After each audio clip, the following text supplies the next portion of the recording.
There are three topics that you don't discuss with people with your friends. You don't talk finances, you don't talk politics, and you don't talk about race. You're not supposed to talk about those things. I believe that the reason that we're in the place we're in is because nobody wants to talk about those. And it's not so much that people don't want to talk about them, they don't want to hear the other side. Because one of the things about discourse is when you look back, and I go back to the word, the etymology of the word, it's a to and fro. That's when you go back to the root, they say that the word comes from the Latin word, which means basically reasoning. And it's this idea of going to and fro, or to take something apart. So when you're taking things apart in discourse, when you're thinking about that as it relates to having a conversation, I'm going to sit and listen to everything you say, but you also have to be willing to sit and listen to what I have to say. You have to be willing to listen to my stance on your stance, and I have to listen to your stance on my stance. And again, does that mean that we have to get to where there's a winner or a loser?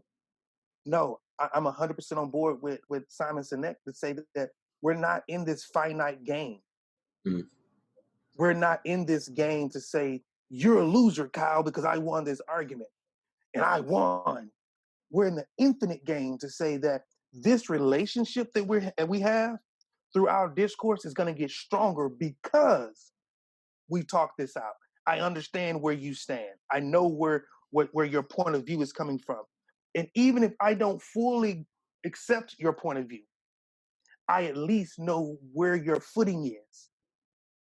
And so it teaches me how to operate as it relates to you and I. Mm. If I know saying certain words bother my wife,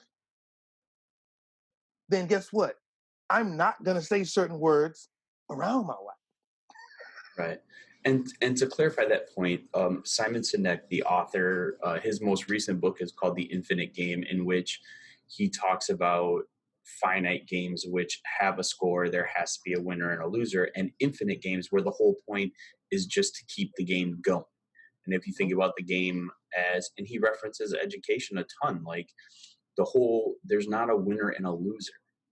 It's just, can you perpetuate the game? Can you continue to advance the game and continue to make it better? And I loved what you said there about listening.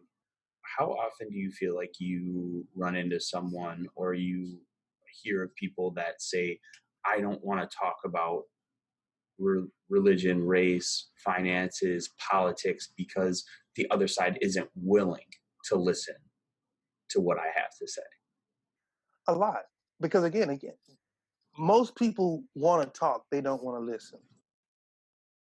And most of the people who refuse to listen to someone else because they feel like someone else don't want to listen, I believe that's a projector. And I think What do you mean by a projector? Because I want to make sure everybody listening is clarified, because I understand what you're saying, but I think they're projecting the fact that they really don't want to listen and saying, I just won't talk because they're not going to listen to me. So, but what you're really saying is you don't want to involve in the conversation because you don't want to listen to them. And again, I've been involved in some crazy conversations with some people from all over the world. Even with our podcast, don't necessarily say I share the views with every single person we've ever interviewed, but I at least listen, and I can see my growth that has taken place in just the ability of me to listen and to gain perspective of someone else.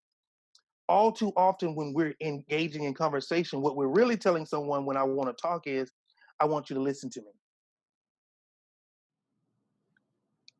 But conversation is a dialogue, not a monologue. The moment conversations become a monologue, then the relationships break down.